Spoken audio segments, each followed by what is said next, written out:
Our guest today has one of the most inspiring life stories, full of adventure and trials and triumphs that we'll discuss today. He spent 34 years in the Marine Corps, 14 years as a member of the NASA astronaut office. He flew to space 4 times, commanding 2 of those missions and piloting 2 of those shuttle missions.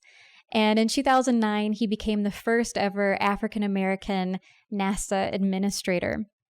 And we barely scratched the surface of his life story. I am so grateful to introduce the one and only Charlie Bolden. Thanks, Mary Liz. It's so nice to be here with you, and it's been an interesting journey to get to this time with you. So I'm looking forward to it. Yeah, and that's really what I want to talk about today is your super inspiring journey. I'm just curious, when people introduce you in the way that I just introduced you, and they just wrap you up into a couple paragraphs, do you ever listen to that and think, my God, how did I get here? Uh, I'm frequently asked how I got here, so I think about it a lot.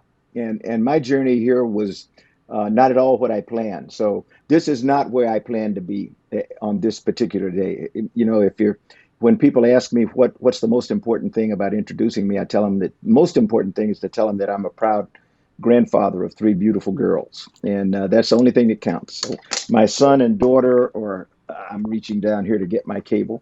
My son and daughter are both very successful in their own right. My son's a retired Marine now. So he spent 26 years in the Marine Corps, also in aviation as I was.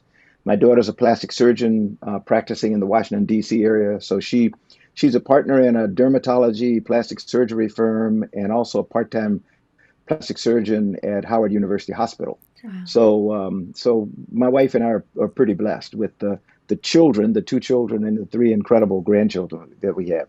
But as I said, this was not where I was supposed to be. My intention growing up in segregated Columbia, South Carolina, was to go to the Naval Academy because I had seen a program on television about the Naval Academy when I was in 7th grade called Men of Annapolis. And I wanted to go there just because I was enamored by the uniform and other kinds of things. And I was going to spend 5 years in the Navy, get out, go back to graduate school, get a degree in electrical engineering, and go make money. So that was my plan. None of that happened. All I got right. a degree, but it wasn't in electrical engineering. Anyway. Well, I want to talk about this because my favorite fact that I've only just recently learned about you is it happened when you were very, very young and you had this dream to go to the Naval Academy. You were in your teens, you were in high school, Mhm. and you were blocked from getting your first appointment Yeah, for that. I would really like for you to tell this story sure. because I find it incredibly inspiring. No, as I mentioned, I didn't mention my age, but when I first saw Men of Annapolis, I was 12. I was a 7th grader in Columbia, South Carolina, and I just fell in love with the Naval Academy based on everything I saw as a part of that series. It was I think I watched it for years after it came on. That back then, military shows were kind of popular. Yeah. And so I started writing to my congressman and my 2 state senators and the vice president of the United States because those were the sources of appointment to the Naval Academy for somebody like me. And every year I would get a letter back that said, "Hey, it's a little early, kind of chill out," my words, and write us when you're a senior in high school. But the thing was, I knew that it was going to be difficult, so I wanted them to know who I was, and I would explain. I just want you to know who I am because my senior year, you're probably going to wonder who the heck is this guy, and I want to be able to let you know that I'm really serious about this. And my senior year rolled around. I applied to my 2 state senators who are Strom Thurmond, who is infamous, and Olin D. Johnston, somewhat less known. My congressional representative was Albert Watson. And so I applied to the 3 of them as I should, and then I applied to Vice President Lyndon Johnson because every kid in America is eligible for a vice presidential appointment. I got the letters back from the congressional members saying no way. uh, not going to appoint a black to the academy. And so that didn't bother me because I kind of anticipated that. So I was really counting on a vice presidential appointment. And then November 22nd of my senior year, I was my football team was on our way to Charleston, South Carolina, to play for the state championship, and we learned that President Kennedy had been assassinated. And for me, that my world stopped because, and it was selfish. Not only had we lost the president, who we all loved, but I had lost any hope of going to the Naval Academy because I knew that Vice President Johnson was going to become president, and I wasn't eligible for a presidential appointment. So my one contact that I had been talking to for years was now no longer available to me. And but I said, what the heck? I'll write the president. Now that he's the president. So I pulled out pen and paper and I wrote a letter and I said, Mr. President, this is me. It's Charlie Bolden, Charles, because I wasn't Charlie back then. It's Charles Bolden again, and I really, really, really want to go to the Naval Academy. And I've been writing you a number of years, and I'm not eligible for a presidential appointment, but I need help. And I never heard from him, but within weeks, a Navy recruiter knocked on my front door. And a couple of weeks after that, a retired federal judge went around the country looking for qualified African American men to go to the service academies. President Johnson sent him out combing the country looking for people. And I ended up getting an appointment out of that from Congressman William Dawson in Chicago, Illinois, who was also African American. He was, in fact, at the time, I want to say he was one of the very few members of Congress who was of color. He had served in the Army in World War II when he had to battle to get into the Army himself because the military at that time was segregated. So I guess he felt sorry for me. So he gave me an appointment to the academy. So that's how I got there. Oh, wow. I mean, I was reading that and I was trying to think of myself as a teenager in high school. And, I had some tumultuous times and some extreme, defeating moments. And I just remember what it was like to be a teenager and to be told, no, you can't. Yeah. And that defiant feeling of, yes, I can. You can't tell me what I can't do. And I just wonder, where does that come from? What is that in you? I think it comes from my mom and dad. I tell people all the time, my first role models and my idols, as a matter of fact, and my mentors were my mom and dad. They were both teachers. My father was my high school football coach, and he coached and taught all of his life. In fact, he was the athletic director at a rival high school of ours when he passed away. When I was my application was in. I was serving as a test pilot.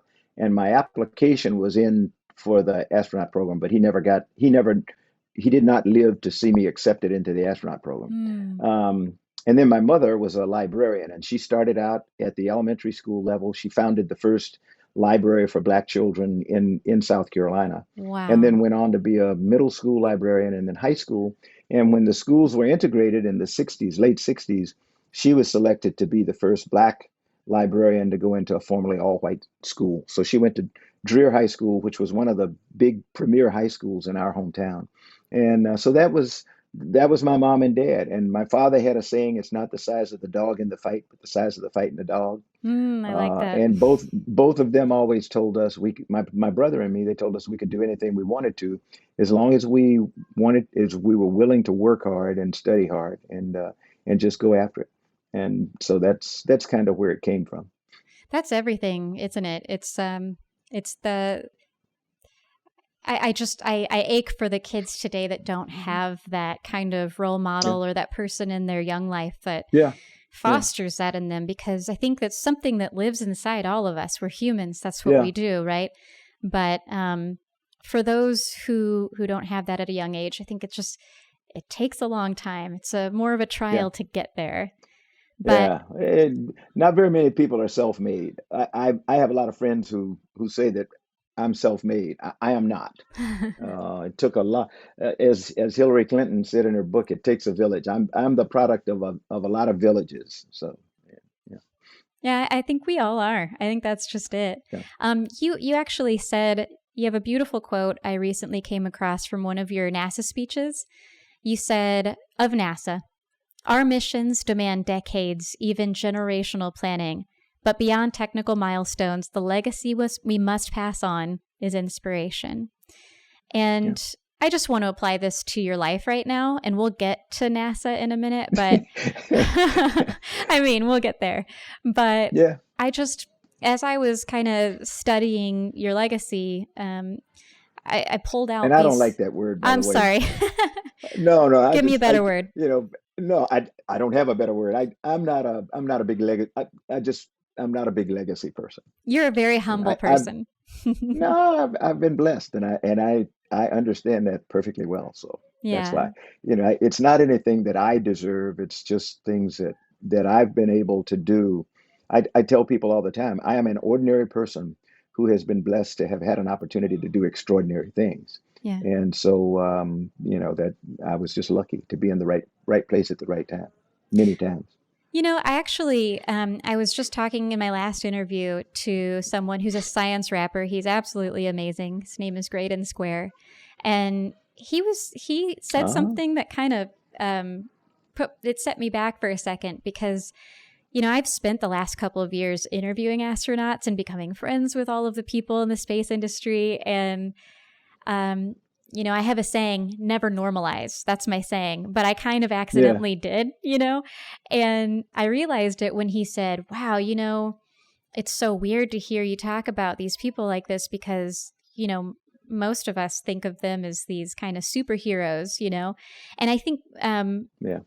what I love to do is to bring the human out of the superhero story, out of that hero journey, and Yeah. showcase it so that people understand that this is not reserved for a special few. This is something that lives inside all of us, and that there are qualities that you bring out, and they live. They are innate. And the three qualities Hmm. that kind of kept coming to me as I was, you know, researching what you'd done in your story, and it feels like what's gotten you through a lot of those trials is grit, determination, and perseverance. These are the main. Would you agree? I would, but again, that came from my dinner table. That came from my Mm, mom and dad. My father served in the army in World War II. I tell people all the time, like the Tuskegee Airmen and the Montford Point Marines, he had to fight for the right to defend the country. mm, He went through army training, through boot camp, right in our hometown, Fort Jackson, South Carolina, and he served in an all black unit. They started in Europe and ended up in Northern Africa and stuff like that. And when he and his my brother, my mother's brothers, my father, and my wife's father, were all in the same unit. So they all wow. stayed in the army together. My father was drafted in 1941. He graduated from college in 1940, taught for 1 year, was drafted, and came home at the end of the war. Came home in 1945, and I was born the next year. So they were driven, and they had to kind of fend for themselves and make their own ways. And then when they came back, um, it was as if they hadn't done anything because they were back in the South, back being black, Yeah. and this soldier stuff didn't make any difference. They were still harassed and abused and everything. Oh, that breaks my heart. No, And don't let it. That's I, and one of the things that I have learned over these last few weeks and months is nobody should feel sorry for anything. I mean, and uh, and I got this angry man, whatever it is, but I saw a little girl, and I think she was 5 or 6, marching in D.C., and she had a sign, and the sign said, "The system is not broken. This is the way it was made." Mhm. And it's really important for us to understand that the system in which we live is the system that the founding fathers gave us. If they wanted it to be different, you would have been voting, Yeah. or your ancestors, women, would have been voting. I would have been a whole person and not 3/5 or 4/5 or whatever it was. They built a bad system, a broken system. And as President Obama says a lot of time, our challenge is to always strive for a more perfect union. They Mhm. had the right idea, and I think they meant well, but you have to remember where they were and what they were doing. I mean, slavery was a thing, and I so I don't want anybody to feel sorry. I want people to feel like let's get down to work Yeah. and let's make the system right. We know what it ought to be like, so let's just do that. Enough talking. Let's Yes. make the system right. I'm right there with you. Yeah.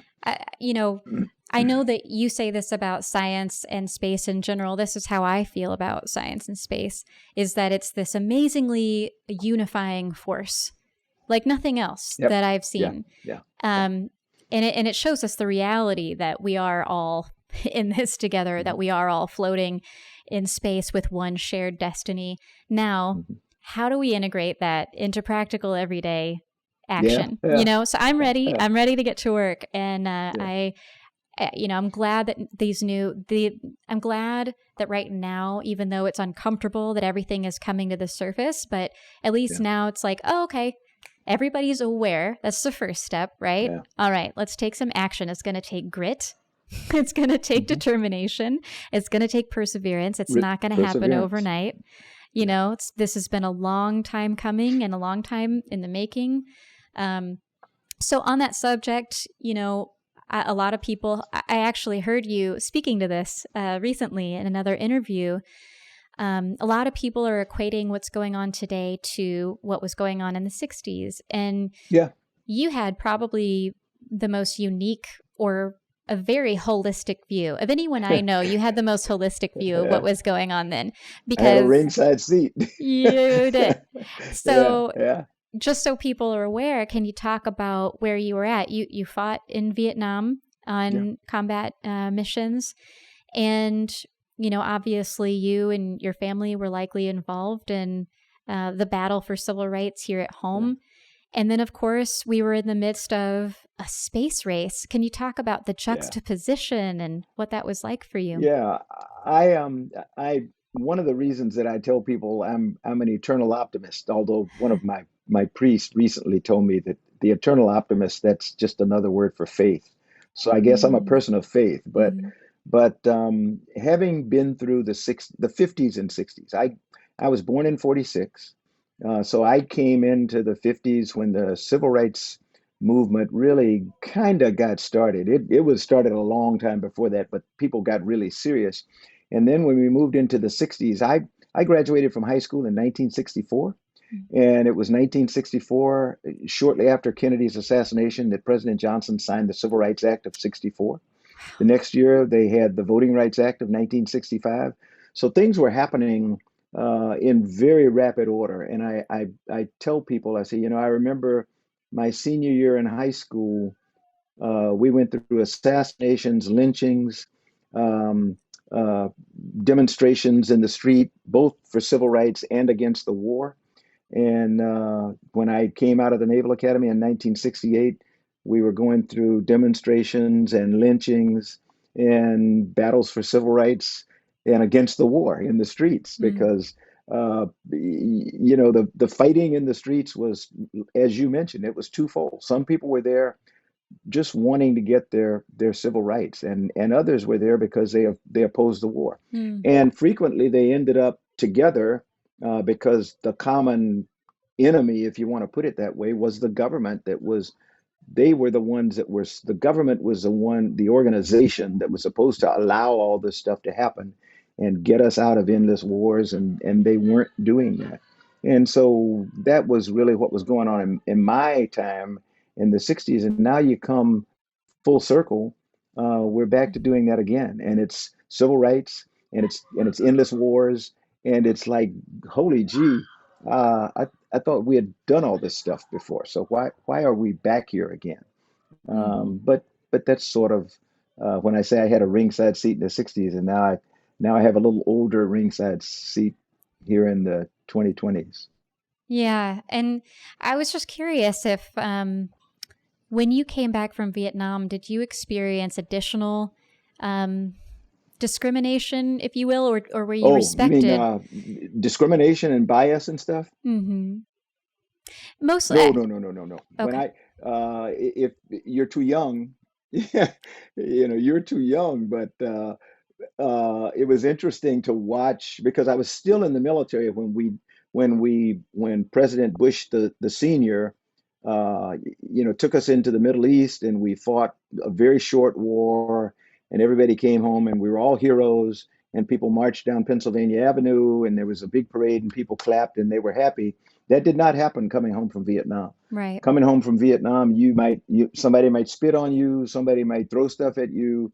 That was not a very popular war, and anybody who fought in it was not a very popular person. So there weren't a lot of people here in the U.S. who were bending over backwards to make a Vietnam veteran feel good, and so a lot of my friends and my squadron mates and the like, some of them never did recover, and some of us were very fortunate in that our skin was a little bit thicker or whatever, and we had other things that we felt we needed to do to try to make things right, and Hmm. we kept going at it.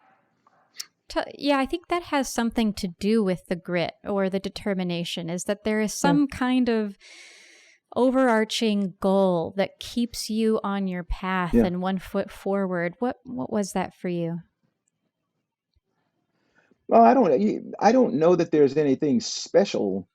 Um, I think one of the things, at least I know, from experience, is when I walk into a room as a black man, uh, half the people in the room, if they don't know me, they're wondering why the hell I'm there.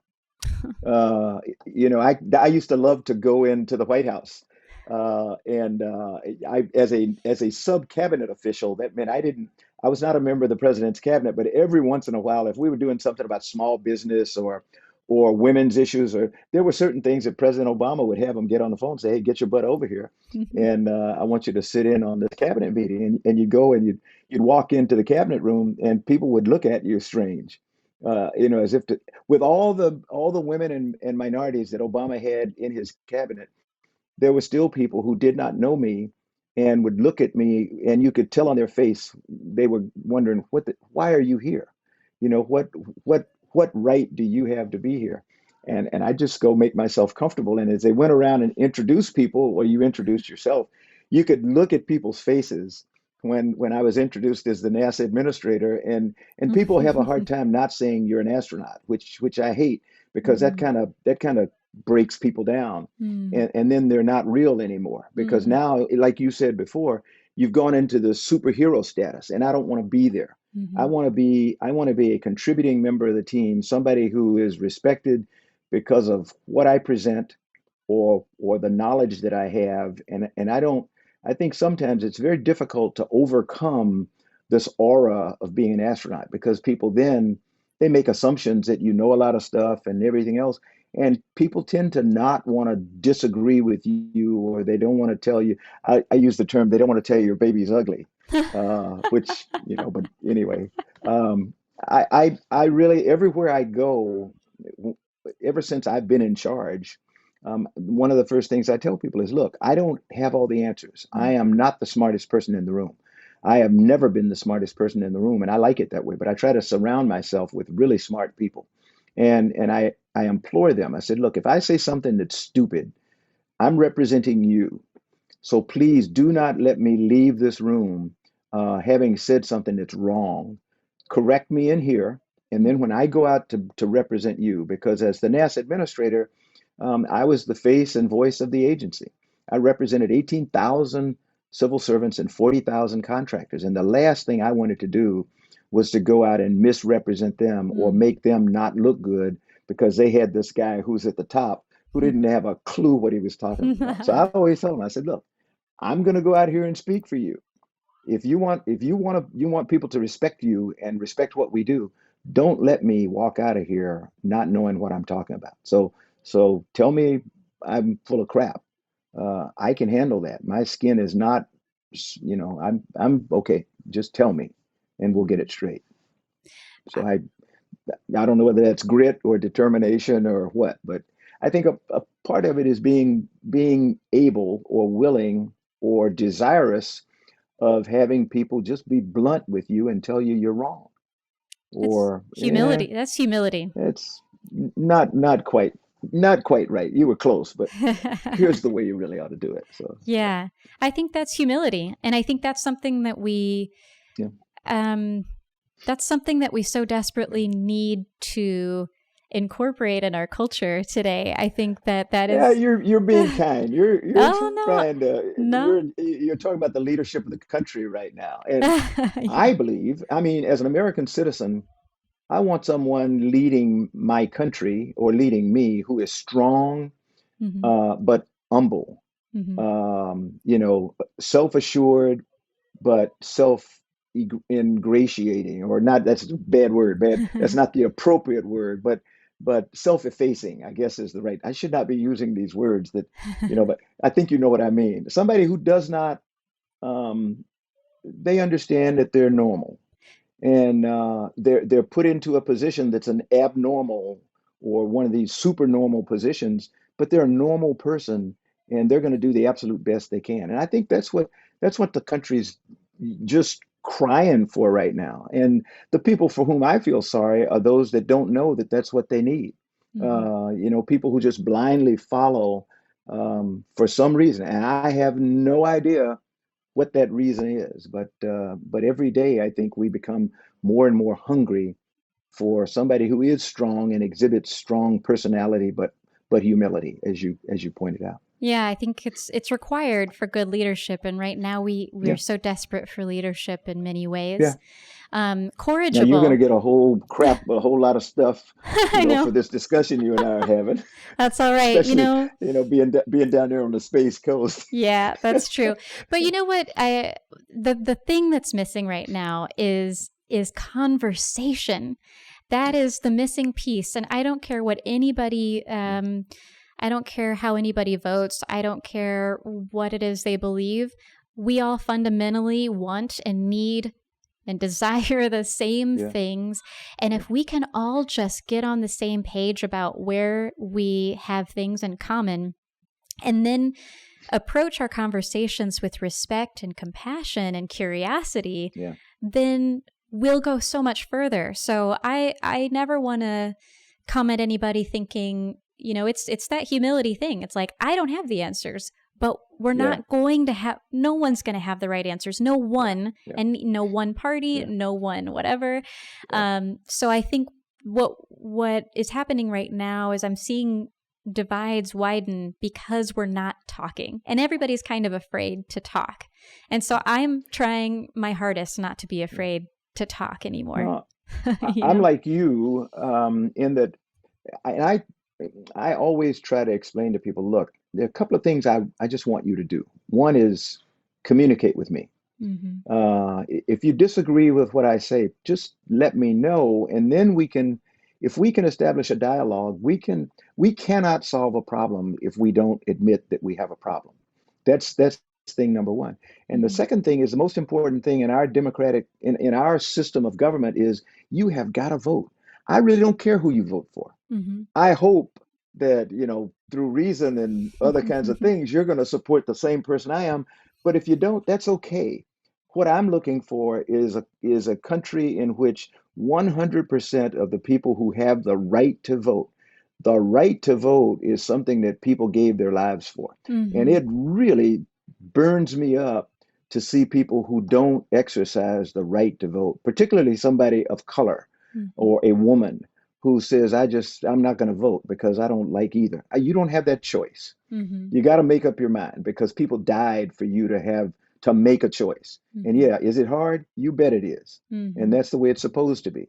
But go out and talk to somebody and find out why it is you don't like that person or why it is you don't like that person. But you got to find, I mean, the world is not black and white. The world is nuanced.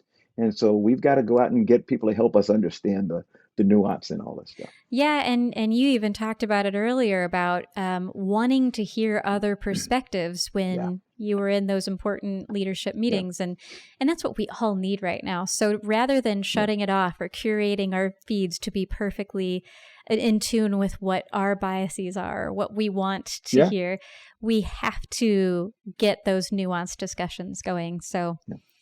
So yeah, I'm trying to be way more open and talk about these things as much as possible. And I don't care You what have to. anybody says. I Yeah, want yeah, them to yeah, come say it to me. yeah. So just to quickly time travel back, because we talked about some of the extreme turmoil of the 60s and your Yeah. unique perspective in that. But what about the moment? Do you remember the moment of the moon landing? Do you remember the moment that Ooh, do I Apollo ever? 8? Tell me about the Yeah. moment. No, I remember them vividly because I was not one of those people who wanted to be an astronaut. I grew up, and I will compare myself with the person who is responsible for my sitting here having this conversation with you is the late great Dr. Ron McNair. And you may know the name, but Ron McNair was one of the three blacks in the first group of space shuttle astronauts. Ron grew up about 42 miles from me in a place called Lake City, South Carolina. And but the difference, Ron was a little bit younger than I was. The difference between Ron and me was Ron, that's all he wanted to do was become an astronaut. And so his whole life was set on doing the things that were needed to be able to become an astronaut if and when the opportunity arose. There were no black astronauts.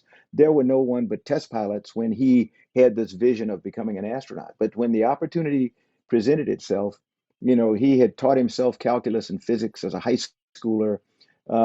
He had gone to North Carolina A&T, which was a historically black college in Greensboro, North Carolina, and majored in physics. Gotten accepted to MIT and earned a doctorate in laser physics and became one of the world's foremost laser physicists, and then applied for the space program and was selected. So he fulfilled his dream. I didn't have that dream. I the only thing I wanted to do was go to the Naval Academy. I wanted to put on that uniform, and so our idea about what was going to be successful for us were diametrically opposed, to be quite honest. And you might even say my wife was marching in the streets when I was at the Naval Academy, going through marching up and down trying to learn how to carry a rifle. So even my wife and me were on kind of opposite ends of the spectrum, if you Wow. will. Um, I was in the struggle, but I was not a part of the struggle back then because I wasn't out on the street like they were. Mm. I was in a different kind of fight, trying to make sure that people would be able to follow me because when I got to the Naval Academy, there were 7 in my class out of 1,400, and we ended up with 4 at the end of the first year, and the 4 of us stuck together and graduated and remained friends until we started dying off. And Mm. there are 2 of us, there are 3 of us left now. Wow. But there weren't a lot of blacks at the Naval Academy when I got there. And you talked earlier about things, people putting up roadblocks, and they make you angry, and you say, "Okay, I'll show you." Mhm. I did not want to be it after struggling to get to the Naval Academy. When I got there, I hated it. I mean, I thought it was too hard. People didn't want me there. They although the yard itself, the Naval Academy was integrated, but nothing around it was. The city of Annapolis was as segregated as it Mm. had ever been. The whole state of Maryland was segregated. You could go to Washington D.C. Washington D.C., the capital of the United States, for all intents and purposes, was segregated, and I just I would cry to my mom and dad every weekend, and I say I want to come home. I don't want to be here. I made a mistake. I made a big mistake. My Wow. dad would say, hang in there one more week. And I'd say, but I don't want to be here. He said, hang in there one more week. And so I hung in there one more week for 52 weeks and made it through Wow. plebe year. But I think the one thing, if I identify one thing, and I'll get back to the answer to your question. I didn't forget. You were asking me about landing on the moon and Apollo 8. But the one thing that probably put me over the hump or was one night, I think it must have been midway through my plebe year, my freshman year, and the door opened and it was 2 white guys who walked in my company, and one was from South Carolina, the other one was from Alabama, and so they said, Mr. Bolden, how you doing tonight? I said, I'm doing well. And they said, well, you're not going to get through here. I said, what do you mean? They said, you're not gonna get through here. You're not gonna make it through plebe year. And I said, what makes you think that? Huh. We're not gonna let you get through here. Mm. And I said, oh, is that right? And I said, well, we'll see about that. And they walked out of the room, I guess, feeling pretty good about themselves. But it was that one thing that, like you said, that was a spark. I still didn't want to be there, Mm. But I said, I'll be damned. I am not going to let those two guys run me out of here. So I said, I'll stay until the end of this year, but they are not going to run me out of here. And had they left me alone, there's no telling what might have happened. I mean, if I might have gone home. I might have just told my mom and dad, okay, forget it. I'm getting on a train and I'm coming south. I'm coming Wow. back home. But Isn't that something? that night sealed the deal for me. I said, I'm not going anywhere. Yeah. And the irony is, I've seen those two guys off and on. Uh, I outranked both of them when I, No kidding. when I retired from the Marine Corps, Wow. I don't know whether they remember that night or not, but I see them and smile, and I said, God has a way of doing things, so Oh, it's okay. that had to feel pretty good. But going back, the night of the moon landing, I was a student in flight school. Wow. I was in what was called basic jet training in Meridian, of all places, Meridian, Mississippi. And Wow. Meridian, Mississippi was everything you can think about back then. We had, they had bombed a synagogue the night that my wife and I got into town. Ah, Uh, so that was the height of the civil rights era. But we had been down to New Orleans for a good weekend, and we rushed back to sit in the bachelor officers' quarters with friends and watched the moon landing, and it was stunning. It was absolutely mesmerizing. It was unlike anything that I'd ever seen, unlike anything that I had anticipated, and I was bursting with pride that humanity had done this, that Americans had done this, and that we had done this at a time that we were in the streets fighting against each other, but we had been able to come together and make it possible for humanity to land on the moon, mm, and that stuck with me. And then the other thing before that, though, was the Apollo 8 mission. Christmas time, coming around the moon, and what I consider to be the image that began the environmental movement was the first Earthrise, and that was, that was just breathtaking. Just that image of our planet from that vantage point, and it just those two things, those two parts of the Apollo program were things that really stuck with me. The Earthrise image that told us about the fragility of this little blue marble on which we live, and then landing on the moon in the height of everything else that was going on, just violence in the streets and everything else, and yet we all stopped long enough to watch this incredible achievement. So who fig wow. go figure. I I think a lot. I think a lot about what it must have been like to be the first of humans to see Oh the yeah, Earth oh yeah. for the first time. I cannot imagine No, looking at they the television. yeah, yeah. Ugh, and and to just experience the beauty of the planet. And that's something that I really want to get to is but first I don't want to jump ahead. There's a critical part of this story before we get too ahead of ourselves, Okay. where you did finally decide to apply to NASA. I did. I was embarrassed into it. Yes, That's I love this you want story. that story I want too? this story. Yeah. I actually, I my journey to becoming a Marine and a pilot is also kind of strange because those were the two things I was not going to do coming out of high school. But the person who impressed me the most when I got to the Naval Academy was my first company officer, and that was the single commissioned officer who had responsibility for about 150 of us in a company. That's the way the Naval Academy was organized. And he was incredibly tough, but unbelievably fair. He was just like my dad, Mm.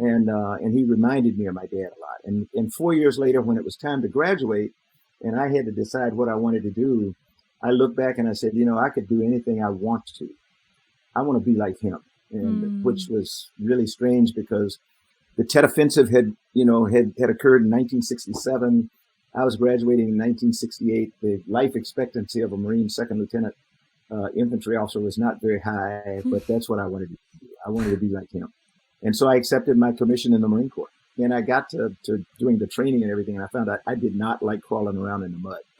And so my wife kept saying, because I married my wife 3 days after we graduated, she kept saying, don't want you to be a Marine in the first place, but if you're going to do that, why don't we go to flight school? And I said, I don't want to fly airplanes. And she kept insisting, and she was persistent. And when I found out I did not like crawling around in the mud, that seemed like, what the heck, let's go to flight school. And I did, and fell in love with it. First time I got in an airplane and we took off. And one thing led to another. One of my flight instructors who impressed me was a test pilot, and we talked about that. And so that became a goal of mine. And I eventually got accepted to test pilot school, and I got there, and I was very successful. And that was when NASA selected the first group of space shuttle astronauts in 1978. And they came, a lot of them who had been through the Navy's test pilot program came back for a reunion to Patuxent River, Maryland. And one of the young men who came with them was Dr. Ron McNair, this little geeky looking kid, with big hair and everything else. And he had hopped in the back seat with one of the Navy pilots and had come back, and I saw him get out of the airplane and went over and introduced myself, and we talked the whole weekend. And at the end of the weekend, when he was getting ready to go back to Houston, he said, "Hey, are you going to apply for the program?" And I looked at him matter-of-factly. I said, "Not on your life." And he said, "What?" I said, "Not on your life." He said, "Why not?" I said, "They never picked me." And I just said it like that. He said, "That's the dumbest thing I ever heard." He said, "How do you know if you don't ask?" And he made me feel about that big, about the size of a little ant or something, because I had forgotten everything my mom and dad had taught me about you can do anything you want to do. And I was embarrassed. And so when he flew back to Houston, I went and got pen and pad and told my wife what I was going to do, and I applied. And I got nominated by the Marine Corps to NASA and invited to come to Houston for an interview, and ended up getting selected in the second group of space shuttle astronauts. So that's the way I stumbled into the program. And I, not any long-term plan or any lifelong desire or anything. So I was very fortunate to get selected. What did your wife think about that? Because it seems like it may have come out of nowhere for her too, right? It did. She just kind of, I never did ask her what she thought when I told her I was going to do that. But she just said, "Okay, whatever." And I think because she had gotten me to go to flight school, and she had enjoyed. By then, I'd been on active duty in the Marine Corps for, I want to say, about 12 years by then.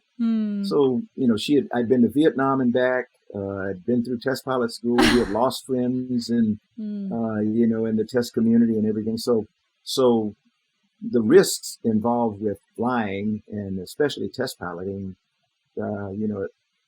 I don't know that she even thought about it, to be quite honest. And Wow. when I mentioned the fact that I was going to apply for the space program, I don't think she thought about it, to be quite honest. And she enjoyed it when we first went there, and our kids loved it. But over time, with each flight, since my first flight occurred in January of 1986, and we launched on the 12th, landed on the 18th, and on the 28th, we lost Challenger and the whole crew, to include Ron McNair. So my inspiration, my role model, my everything was lost 10 days after I came back from space. And Wow. so that was a big decision-making time for us as a family. And it didn't take me very long to decide this was where I belonged, and I can't leave, because I owe it to Ron and I owe it to the rest of the crew to get this thing right. And we did. And I flew 3 more times, but each flight became more and more difficult for my family. And they finally sat me down after my 3rd flight, and they said, "Okay." When I told them I wanted to fly a 4th time, they sat me down and they said, "Okay, what do you want to do when you grow up?" I mean, that is literally what they asked me. And, Wow. I think my son was maybe he was getting ready to graduate from the Naval Academy. Our daughter was on her way to Spelman, and but they said, "Okay, what do you want to do when you grow up?" And ironically, I got a call in the middle of my training from the superintendent of the Naval Academy, and which is like the president of the university. Wow. And he was a friend, and since my son was there, then I had gotten to know him because my son struggled like I did. And he called. He said, "Hey, I got a question for you." He said, "What do you want to do when you grow up?" And I said, "Admiral Lynch, it's ironic that you asked me this, because my family just sat me down the other day and they asked me the identical question." He said, "Okay, what'd you tell them?" I told him I didn't know. He said, well, I tell you what, I think you've flown enough. When you come back from this flight, you ought to think about doing something other than going to space. And would you be interested in coming back to the Naval Academy and serving as the Deputy Commandant of Midshipmen, which is like the Vice Dean of Students in a civilian school. And I was enamored by the idea. I had hated the academy when I was there, and I had no desire to ever go back again. But over time, with everything, it kind of grows on you. And I became very proud of where I'd gone to school and where I'd come from. And I felt it was time for me to give something back.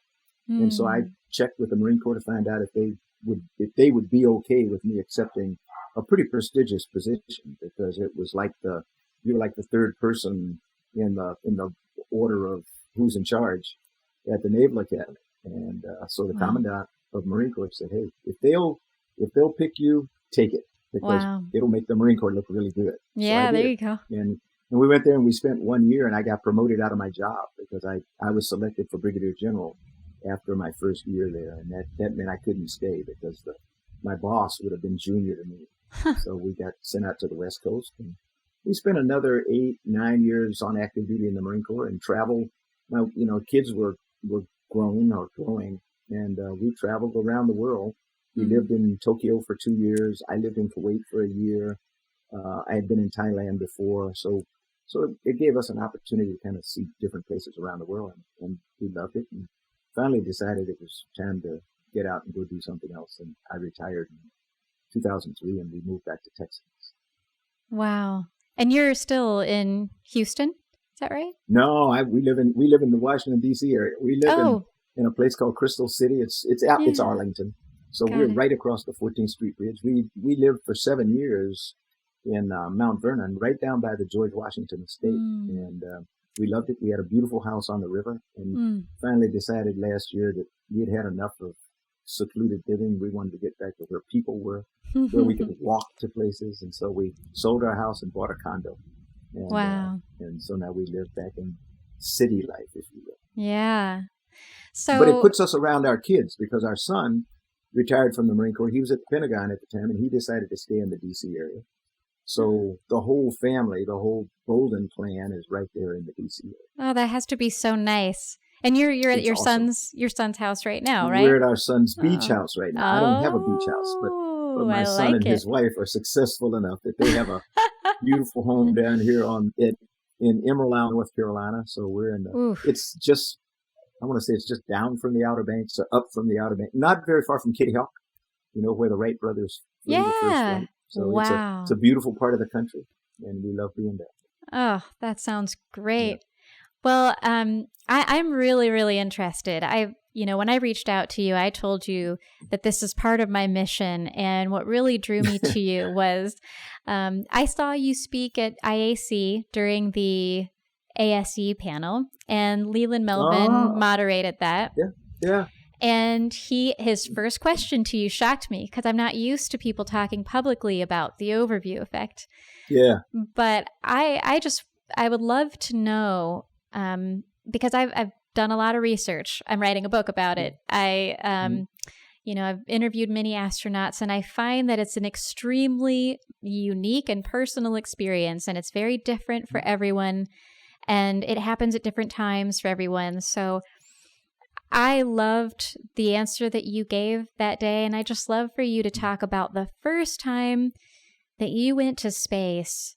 And I know that there's those shuttle missions, I know, were very, very busy. So maybe you can kind of take us through that first launch day and then that first time gazing at Earth. And when did you have that big aha moment? I had never heard the term overview effect until recently, but I know what they mean. But for me, I talked about my just being mesmerized by the Apollo 8 Earthrise. Mm-hmm. And so being a person of African descent, I had spent a lot of time in my preparation for my first flight studying the geography of Africa, because I didn't know exactly where my ancestors, which of the countries, the West African countries had come from. But I wanted to be able to look down and kind of say, okay, there's Nigeria, there's this and that. And so I had I had really done well with my geography, I thought. And, when you launch, when you go to space, when you finally go, because we didn't launch until our fifth attempt. We went 14 seconds, 14 seconds, 31 seconds, 2 hours, in a driving rainstorm like you had earlier today. Wow. And then we finally launched on the fifth attempt and everything went great. But, you've trained so hard and so long for this. Technically, you are incredibly well prepared and ready. But it all happens so quickly. You've done all these years of training, and in 8.5 minutes, it's over. The part that you spend the most training time on. That's all it takes you to get to space. So in 8.5 minutes, you've gone through this shaking and all that stuff, and you're going 17,500 miles an hour, and you're in space. And the feeling of having overcome gravity, because gravity's still there, but because you're going so fast, then you get the sensation that you're floating, although you're constantly trying to fall back to Earth. But because you're going so fast, once every 90 minutes, you go around the planet. And so about, I want to say 15 minutes into the flight, 10 or 15 minutes, shortly after the main engines cut off and we knew we were safely in space, I raised my seat and kind of unstrapped, and I looked out the front, took the opportunity to look out the front window. And we were going over the European continent, and I looked out in front of us, and I saw this big island, and at least that's what I thought it was. And so I was kind of mesmerized by this big island, and I was a little bit confused. And then I realized it was the continent of Africa, and all of a sudden, I found that I was totally unprepared for this part of the flight. This was emotional. And I looked down on the continent, the Mediterranean coast that went into the Sahara Desert, that went into the equatorial parts of Africa. And I couldn't tell one country from the other because there were no borders, there were no boundaries. All that geography that I had studied, there was nothing down there to tell me anything at all about the divisions in Africa. It was just one big continent. And I wept. I mean, I literally cried, because I was just overwhelmed, that, I thought I was all prepared. And I looked down there and here it was. I wasn't prepared at all for that, overwhelming emotional experience of seeing our planet from that perspective and realizing that, what are we fighting about? There are no borders. There are no boundaries. And every single day, it just became more and more obvious, as other people have said, that we're on this ball. We're all on this spaceship together. There's one ocean. There are not all these different oceans because we're a water planet. And in this one ocean, you've got these bodies of land that stick up, and some of them we call continents, other ones we call big islands and all this kind of stuff. And some disappear forever as the sea level continues to rise. But that just knocks the wind out of you to realize that, man, we're down here fighting about nothing, instead of working together to preserve this incredible planet on which we live. So that's sort of my first flight. And it never got any different. Every single time I flew, you always had this overwhelming realization that, well, I come from that planet, from that place, and we've got to do something to make it the way it ought to be, the way that God intended it, to be. We're still struggling. Yeah. We ain't there yet. Go ahead. No, I said we're not there yet. But we're not there yet. But we've got to keep working on it. I think that, you talked about the Earthrise image as being the spark for the environmental movement. And I think, from my studies, I've heard people debate that recently. So I'm trying really hard to consider that perspective. Yeah. But, if you do look back over time, we got the Earthrise image in 1968. 2 years later, the first Earth Day was established. Yeah. The first, the EPA movement was, the Earth Day movement was born. The EPA was established. And I just can't, and they even used the blue marble image on the flags for the environmental movement. So it's hard to believe that that worldview didn't somehow impact us in a new way, where many of us did decide to do something to protect this beautiful planet that we finally reflected on. And I think that the issue is that we normalize to these miracles, right? We normalize to, we've seen the blue marble. Many people today, obviously we're not alive in 1968. And, we wear blue marble shirts and, we see digital images and we see Google Earth every single day. And I think we've normalized to that magic of our planet. And if we can somehow shock ourselves back into that awe-inspiring moment, then I think, it was Jacques Cousteau who said, "You protect what you love." I think many people have said it over time, but that's something that I'm really trying to get at, is how can we help ourselves fall in love with life, with the planet? Yeah, I think one of the reasons that people like me, who are now just enthused about trying to get more and more people an opportunity to go to space, whether it's in a suborbital flight in Virgin Galactic or something where you just go up and come back down, where you have 20 minutes of weightlessness, but you have an opportunity to look across our atmosphere and see how thin it is, look at the beautiful colors of our ocean. Those things are life-changing, and I don't think you'll look at the planet ever again the way you did before that. So I think, once again, you and I had this conversation way earlier, but space and science and exploration have this unifying effect. And looking at our planet from that perspective causes people who may not have even gotten along before that. I remember when my last flight was I commanded the first joint Russian-American mission, and it was not something I wanted to do. I remember when I was asked if I'd like to go. I was at NASA headquarters at the time, serving as the assistant deputy administrator, a big administrative job, and they came in and said, "Hey, we'd like for you to go back to Houston to fly another shuttle mission." And I said, "Ooh, that'd be great. Is it the Hubble mission?" Because we had not flown the first Hubble servicing mission yet, and I really, being connected with leaving Hubble up there kind of broken, and I wanted to be on the crew to go back and fix it. They said, "No, unfortunately, we have already picked that crew." I said, "Okay, what is it?" And they said, "Well, we want to fly a flight with a Russian cosmonaut." And I said, "Forget it. I don't want to fly with any damn Russian." I said, "I trained all my life to kill them, and they trained to kill me. And I have no desire to fly with any damn Russian." I mean, I just said that bluntly. And the guy that had hired me to come into the astronaut office, a guy named George Abbey, he said, "Look, calm down."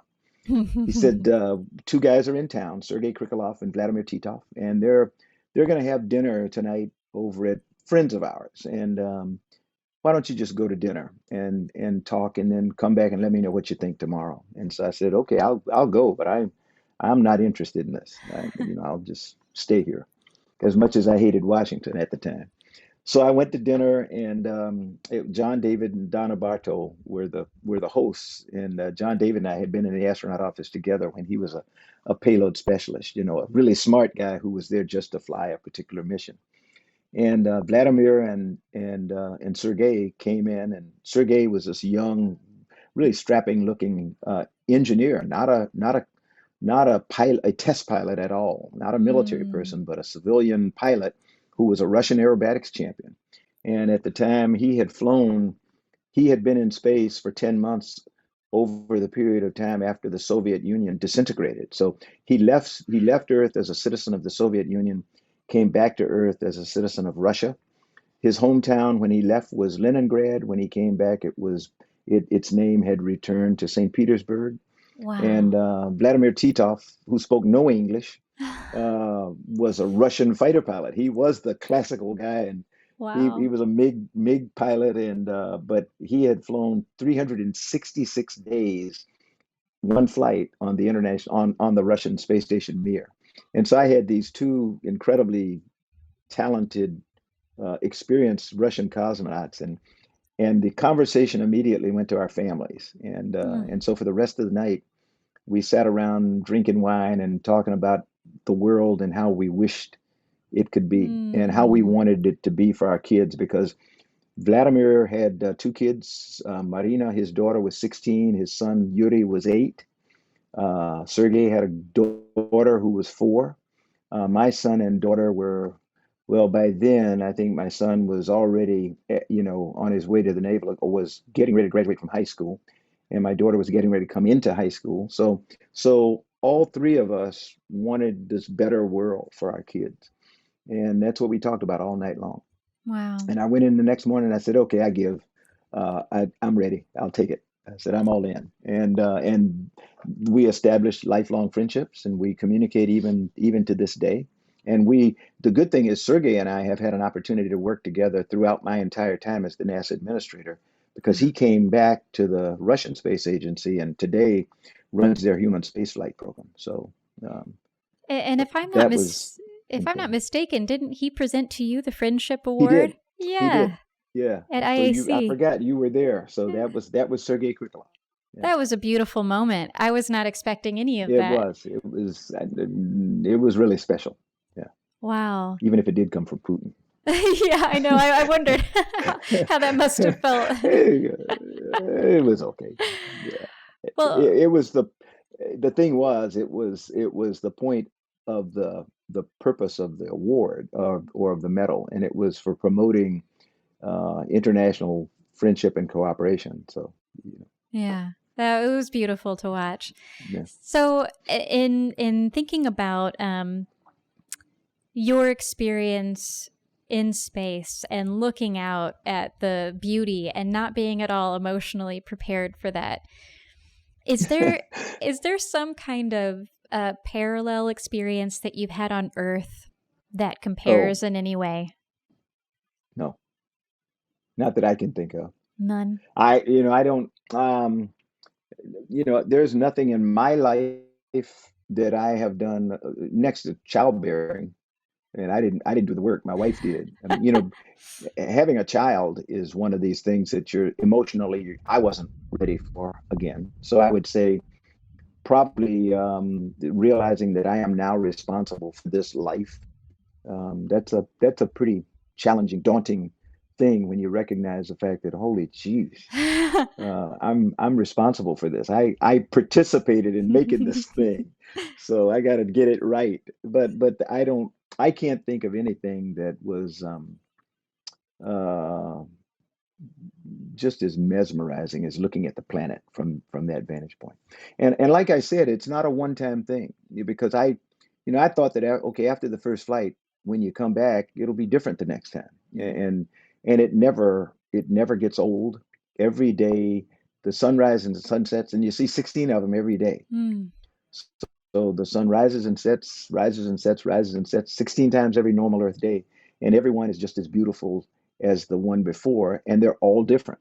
Mm. So, however many times you go to space and however many sunrises and sunsets you see, there's never one that's like the one before. And that's absolutely incredible also. Wow. So you talked about something at IAC, which is why I reached out to you. It was Hmm. the quote that Hmm. I shared with you. You said, let me see if I can actually find it because I've listed it Yeah, I was going to here. say, help me out because I don't remember anything anymore.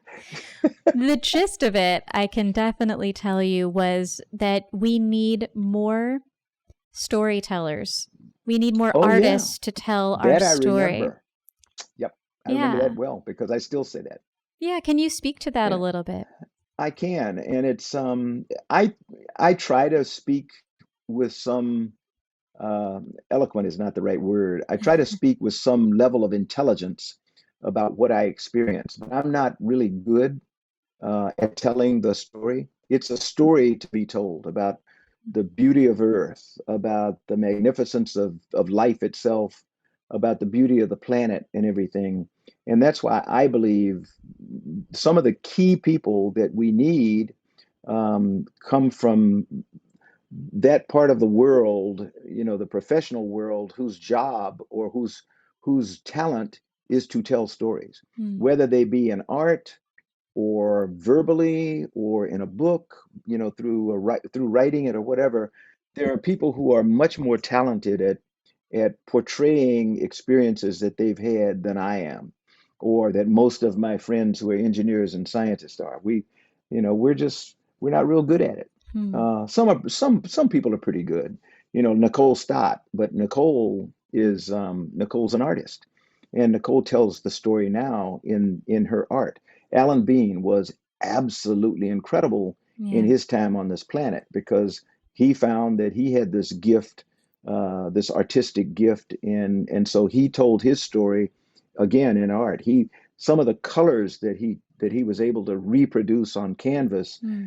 were things that people had never seen before because Hmm. he wanted to show people how the surface of the moon was not gray. It's not just monolithic gray. It's got all kinds of colors in it. He traveled the world, went to the Louvre and talked to famous artists and everything, trying to figure out how do I get a paint that Hmm. has all these colors in it. And Wow. and how he did it, nobody knows. But that's what's unique about the artwork of Alan Shepard. And there are other people who do things, and frequently we don't find out about it until later. Yeah. Unfortunately, like Alan would say before he died, he said, there's so much I got to do, so many stories I got to tell, and I don't have enough time. And I remember my last conversation with him. I'd wanted him to come to the Naval Academy and participate in a panel where we do something called the astronaut convocation every spring to try to get the midshipmen excited about the space program and about being an explorer and all that. And although he's not he's a UT grad, University of Texas. That's right. Hmm. So he said, I'm not a Naval Academy graduate. I said, Alan, I know that, but you walked on the moon, Yeah. and we really want to. This was the 40th anniversary, and we really Wow. wanted to honor the moonwalkers. And I said, nothing would make me feel better than to have you come back and tell your story because you do it so well. And he said, I would be honored to do that, but I can't. He said, I don't have a lot of time left, and Oh, I've got too many other things I want to get down on the canvas. And wow. that was the year he died. So Hmm. and I remember that conversation with him. I cherish it all the time. Yeah. I had the great pleasure of meeting another Al, Al Warden, Warden, yo, before yeah, he passed, yeah, and he read the most beautiful poem. Um, I don't know if you're familiar with it, but Nicole Stott, Leland Melvin, Anush Ansari, and Ron Guerin started this group called Constellation.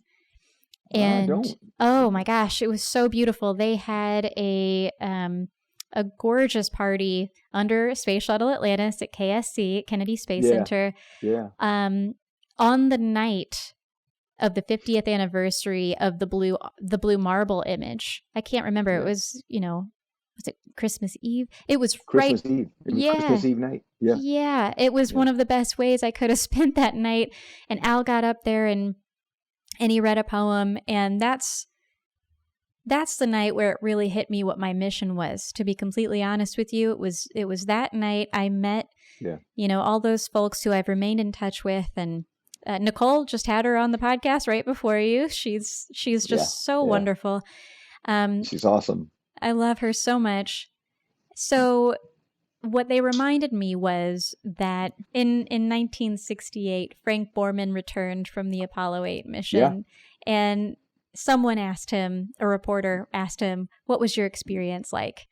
And just like you, he said, I was not equipped for that. Yeah. I don't have the language for that. He said, we should have sent poets because Yeah. we're engineers, we're Yeah. test pilots. We can't describe the grandeur that we saw. And so I've taken it upon myself to try to coalesce or bring together a community of poets, which are, musicians and Yeah. artists of all variety, to try to help tell this story. And there are just two last things that I'd like to get your thoughts on. One of them is that you actually did apply your amazing skills. You even competed against professional actors, I understand, Oh. to Yeah. help tell this story Yeah.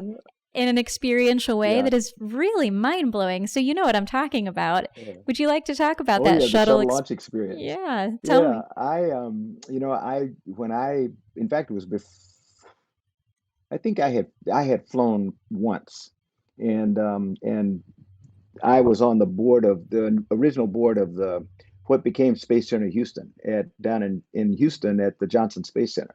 And we were looking for I know which one you're talking about. This is not it, but I'll tell you how I got there. Okay. But we were looking for help in building this thing or in envisioning it. And we learned about a guy by the name of Bob Rogers, who is his company is now called Imagineering, and he Ah. had been an executive at Disney, and Mm. he kind of split off from Disney and formed his own company, BRC. And so Bob was hired to produce our premiere movie that was going to be the hallmark to tell the story of Space Center Houston. And it was To Be an Astronaut was the name of the movie, Wow. and it was about this guy on a mountaintop who's looking at the stars and dreams of being an astronaut, and he applies, and he's selected, and then it kind of goes through his training and everything. And so Eileen Collins was new in the office at the time. Mm. She was not yet the first woman to command a space shuttle or to pilot a shuttle. But as the veteran, I had the rookie Eileen Collins with me in the simulator going through this flight, and so I had done well enough with Bob back then that he remembered it, and he called me one day and he said, "Hey, I've been hired to do this thing at the Kennedy Space Center called the Shuttle Launch Experience," and he said, "I'd like to have you work it with me." I said, "Sure, Bob, I'll do anything you want." He said, "One catch."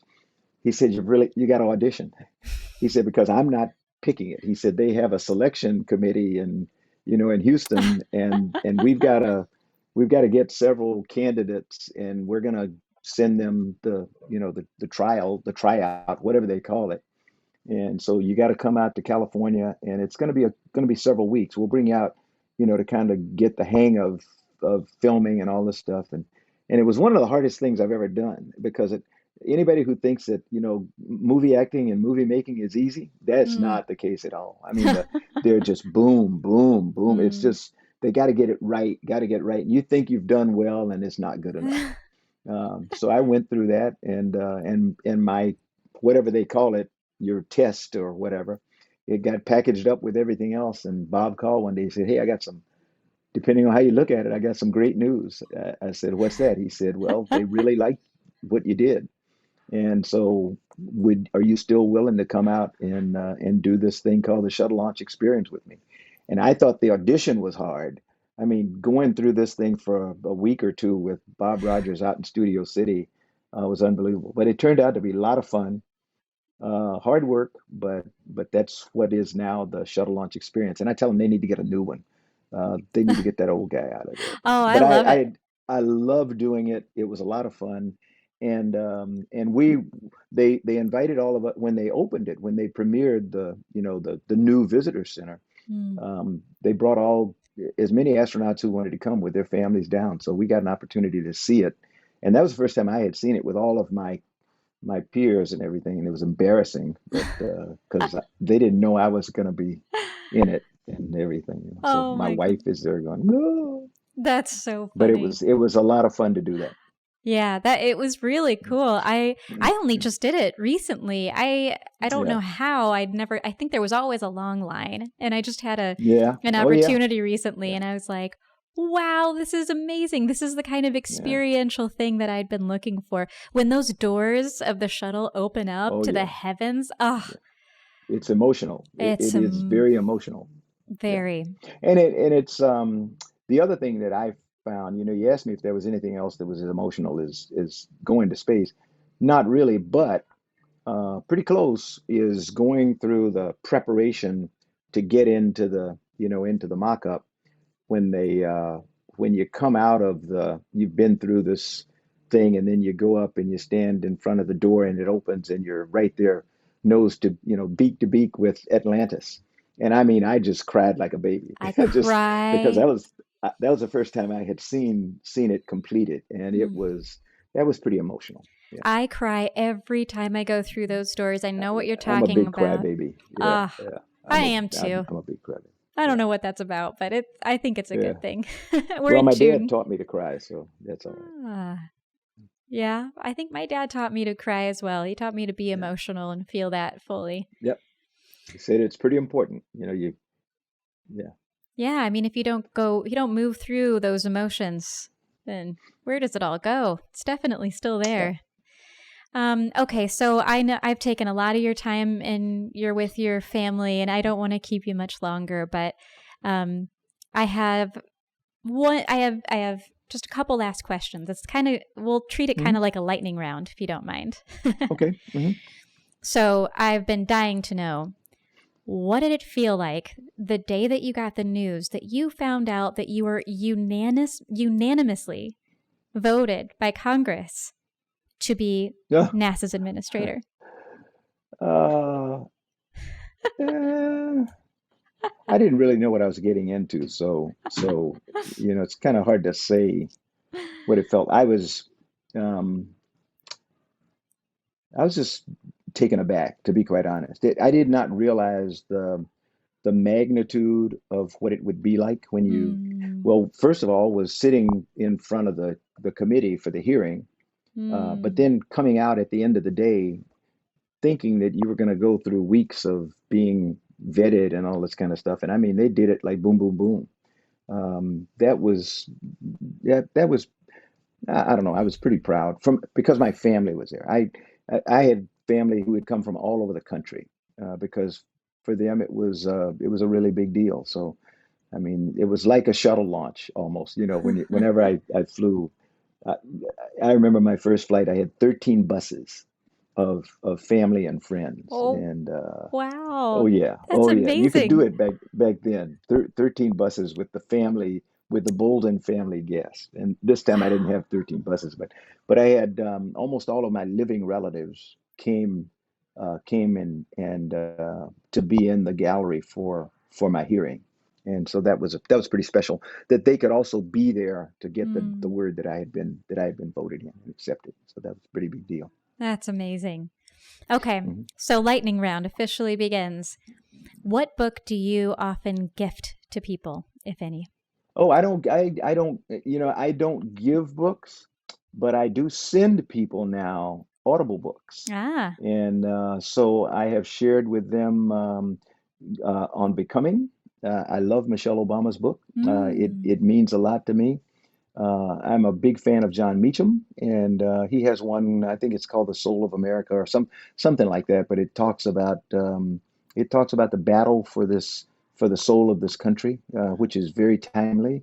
I actually love John McCain's book, that he wrote just before he passed away, and so I try to share those with friends when I finish with them. And then I've read several of Ta-Nehisi Coates' books. He's a black writer Mm. who writes a lot about African American history and culture, and so it's very educational to listen to the books or read them, if since that's what I call it when I'm listening. Mm. But it's so I've taken to a lot of history slash culture stuff of late.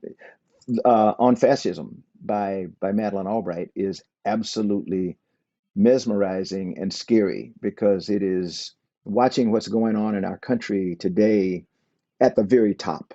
Mm. Is it it's a book that I think everybody should read because what it does, her having grown up under communism, Mm. um, she tells about how easy it is to be lulled into this sense of this is going to be good, and all of a sudden, your world's turned upside down and gone. Mm. But it's a very, very, again, it's a very timely book that I wish Americans would spend some time reading, because we all assume that it can't happen to us, and it can. Madeleine There's some. Albright's It's called Fascism. Fascism. On Fascism. Yeah, Got it's a it. long book, but it's really, really good. Yeah, Got it. it's really good. Yeah, Thank you. and parts of it are just scary Mm. because you see parallels with what's happening today, and you see how people. We were talking about this at the very beginning when I said I don't care who you vote for, just so you vote. Although I wonder about some people, what's going on in their brain, Mhm. and that's what her book addresses is um, doing things without thinking and without thinking about the consequences of what you're about to do or what you're about to allow someone else to do. Yeah. Mm. Got it. All right. So, what is a typical day in your life? I don't have a typical day. Ah, I really don't. The one thing that I do, that I try to do every day is ride my bicycle. So ah. I'm a big bike rider. I used to be an avid runner, and I don't run anymore since I had knee surgery back in Mm. wow 1995 or something like that. So I've been riding a bicycle ever since. And so every day I try to get on my bike, and I'm about a 20-25 mile a day rider. So Wow. I'll go ride for an hour and a half, 2 hours. I'm not fast, but I Wow. just love getting out and with nature and living in the DC area, going up and down the Mount Vernon Mm. the bike trail or going into DC with all the demonstrations and everything going on. So I'll go south sometimes and then I'll go north sometimes. I ride up the trail and then cross into the district and kind of come all the way across the city, start on the east side and ride across, going down as close as you can get to the White House. I like to go by Black Lives Matter Plaza and see the crowds and everything, and then come out over in Georgetown and come back across Key Bridge and go home. So, Wow. so that's the only thing that I try to be a constant in my days is Well, bike riding. I was going to ask you if you had any mindfulness or practices or some daily rituals, but I would feel like that My bike probably is riding, it. yeah, Yeah. yeah, yeah, Beautiful. yeah. And then I want to kind of talk about quickly if there's anything that you're doing today. I know you're doing a lot of different work right now. Is there anything Mhm. that you want to highlight and leave people with? No, I just I'm trying to help other people figure out how they let us get this far and get this Mm, bad. So I'm trying to help my white friends understand how to fix this problem that they created. People ask me a lot of times, what should we be doing or what should we? I said, I can't tell you how to undo what you did. mm, You and a lot of young white kids like to say, but I didn't do that. That I wasn't even alive. And I said, yeah, but you inherited it, so you can fix it.